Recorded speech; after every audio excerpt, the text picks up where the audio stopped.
Վարչապետ Նիկոլ Փաշինյանը ցավակցական հեռագրեր է եղել իսլամական հեղափոխության գերագույն առաջնորդ Սեյեդ Ալի Խամենեին եւ Իրանի Իսլամական Հանրապետության նախագահ Մասուդ Փեզեշքյանին Բանդար Աբբաս քաղաքի Շահիդ Ռաջայի նավահանգստում տեղի ունեցած պայթյունի հետևանքով անմեղ քաղաքացիների զոհվելու կապակցությամբ։ Այս ծանր պահին զորակցություն եմ հայտնում զոհերի ընտանիքներին եւ հարազատներին, իսկ վիրավորներին մաղթում եմ շուտ ապույտ ապաքինում, նշել է նա։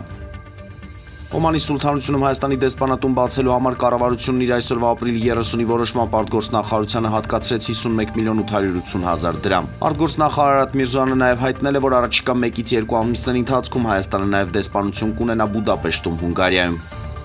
Բռնությունը ցանկացած դրսևորման անընդունելի է, միևնույն ժամանակ հարկ է նշել, որ հայհոյանքը, վիրավորանքը եւ անհատի արժանապատվությունը նվաստացնող ցանկացած վարք եւս բռնության ձևեր են եւ չեն կարող դիտարկվել խոսքի ազատության շրջանակում։ Այսպես էլ մեկնաբանել Երևանի քաղաքապետարանից անդրադառնալով այսօր Երևանի Նոր-Նորքի թաղապետարանում տեղի ունեցած միջադեպը։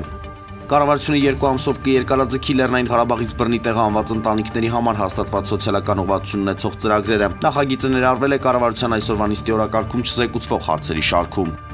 ԱՄՆ նախագահ Դոնալդ Թրամփը նոր հայտարարություն է արել Ուկրաինայում պատերազմի եւ Պուտինի մասին, չնայած Ուկրաինայի վրա Ռուսաստանի սարսափելի արձակումներին Թրամփը դեռևս հավատ ունի, որ Պուտինը հավատարիմ է խաղաղությանը։ Ըստ Թրամփի Պուտինը ցանկանում էր գրավել ողջ Ուկրաինան, սակայն իր շնորհիվ դա տեղի չի ունենա։